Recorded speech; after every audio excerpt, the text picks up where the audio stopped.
Assalamualaikum, saya Muhammad Irfan bin Asrul. Saya akan menerangkan tentang objektif dan pengenalan bagi rainwater harvesting ini. Bagi objektif, kami bertujuan untuk memberi pengenalan tentang apa itu rainwater harvesting kepada masyarakat, dan seterusnya untuk menerangkan tentang kebaikan dan keburukan rainwater harvesting ini. Dan akhir sekali, untuk mengkaji lokasi mana sesuai untuk memasang sistem rainwater harvesting. Seterusnya, saya akan memberikan pengenalan tentang sistem rainwater harvesting ini. Rainwater harvesting ini merupakan salah satu teknik untuk mengumpulkan, menyimpan dan menggunakan air secara langsung dari atap atau sumber alami lainnya sebelum air tersebut mengalir ke sungai ataupun laut. Konsep ini bertujuan untuk memanfaatkan air hujan sebagai sumber air alternatif, terutamanya di daerah yang mengalami kekurangan air atau musim kemarau yang panjang. Assalamualaikum, nama saya Raja Mifzal Aiman Putra. Saya akan menerangkan tentang lokasi di mana kami membuat uji kaji rainwater harvesting. Lokasi yang kami jalankan uji kaji ialah kawasan Merlimau Permai. Kawasan ini dibina di atas kawasan bukit di arah utara. Mengikut data Jabatan Kaji Cuaca Malaysia, kawasan Merlimau Permai salah satu kawasan yang mempunyai cuaca panas dan lembap sepanjang tahun. Mengikut kajian kami, proses penuaian air hujan agak penting dan efisien di kawasan Merlimau Permai kerana penduduk Merlimau Permai dapat menggunakan air hujan dengan sebaiknya untuk aktiviti harian dan kecemasan. Seterusnya, kami akan memaparkan video penerangan tentang rainwater harvesting. Assalamualaikum. Nama saya Muhammad Adam Arif dan Suri Syam. Nombor matrik saya 14 DKA 23F1026. Okey, nama saya pula Muhammad Irfan bin Asrul. Nombor matrik saya 14 DKA 23F 1101. Okay. Saya pula Muhammad Alif Irfan bin Muhammad Adam. Nombor matrik saya 14 DKA 23F 1016. Okay, saya pula Raja Mifzal Aiman Putra bin Raja Muhammad Khaldun. Nombor matrik saya 14 DKA 23F 1032. Assalamualaikum. Saya akan terangkan tentang rainwater harvesting dan cara air hujan tu masuk ke dalam tangki air. Okey, untuk yang pertama, air hujan pertama sekali akan turun ke atas bumbung. Kemudian dia akan mengalir ke longkang bumbung, masuk ke dalam pipe dan masuk ke dalam tangki untuk disimpan. Seterusnya, saya akan menerangkan pula tentang overflow. Jadi, tangki ni tidak menggunakan sistem pelampung. Jadi, bila air penuh, kita akan menggunakan sistem overflow di bahagian sini. Jadi, paras air akan berada kekal di sini jika air hujan melebihi daripada tahun. Jadi, overflow ni sangat penting lah untuk rainwater harvesting kita supaya air tidak melimpah keluar dan melimpah masuk ke longkang. Okay, seterusnya, selepas air hujan diisi ke dalam tong, kita boleh menggunakan air ini untuk tujuan harian untuk mengelakkan pembaziran air hujan. Kita boleh menggunakan seperti masak tangan atau menggunakan dengan tujuan lain.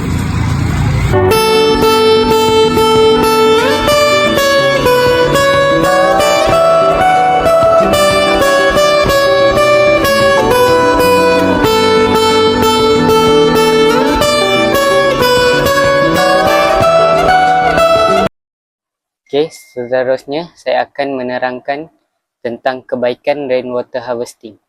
Yang pertama ialah mengurangi kebergantungan pada sumber air utama. Dengan mengumpulkan air hujan, kita dapat mengurangi penggunaan air dari sumber air utama. Yang kedua ialah penjimatan bil air. Air hujan adalah sumber air yang percuma dan dapat digunakan semula. Yang ketiga ialah mengurangkan risiko banjir. Mempunyai tadahan lain yang mampu menampung air hujan jika digunakan secara meluas. Yang terakhir ialah penggunaan sumber daya yang berlanjutan merupakan salah satu cara untuk menjaga kelanjutan pengguna air kerana memanfaatkan sumber daya yang tersedia secara alami. Assalamualaikum, nama saya Muhammad Adam Harid dan saya akan menerangkan tentang keburukan rainwater harvesting. Untuk keburukan yang pertama ialah kos awal pemasangan yang tinggi. Modal yang dikeluarkan untuk membeli barang sebelum pemasangan ialah tinggi. Untuk yang kedua, keburukan dia ialah kualiti air yang tidak terjamin. Air yang mengalir dari air hujan ke atap berkemungkinan terdedah kepada debu, kotoran dan pencemaran udara terutamanya di kawasan bandar dan kawasan perindustrian. Untuk yang ketiga, ianya bergantung kepada iklim. Jikalau musim kemarau melanda, sistem ini tidak begitu efisien untuk digunakan. Akhir sekali, keburukannya ialah kapasiti penyimpanan air terbatas. Air yang dikumpulkan dalam jumlah besar memerlukan tangki air yang besar, namun tidak semua kawasan mempunyai ruang yang mencukupi untuk menadah air.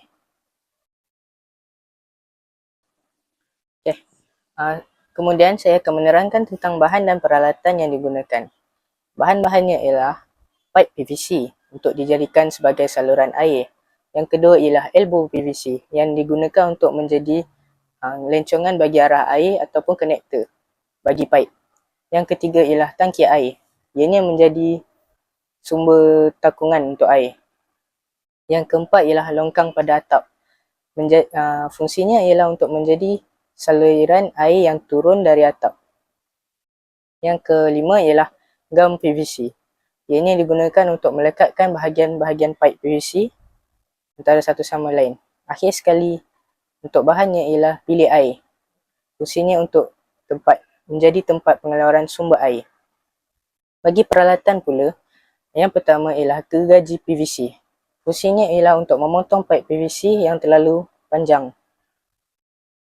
Yang kedua ialah drill untuk menembuk tangki. Akhir sekali ialah hole saw untuk membuat lubang pada tangki.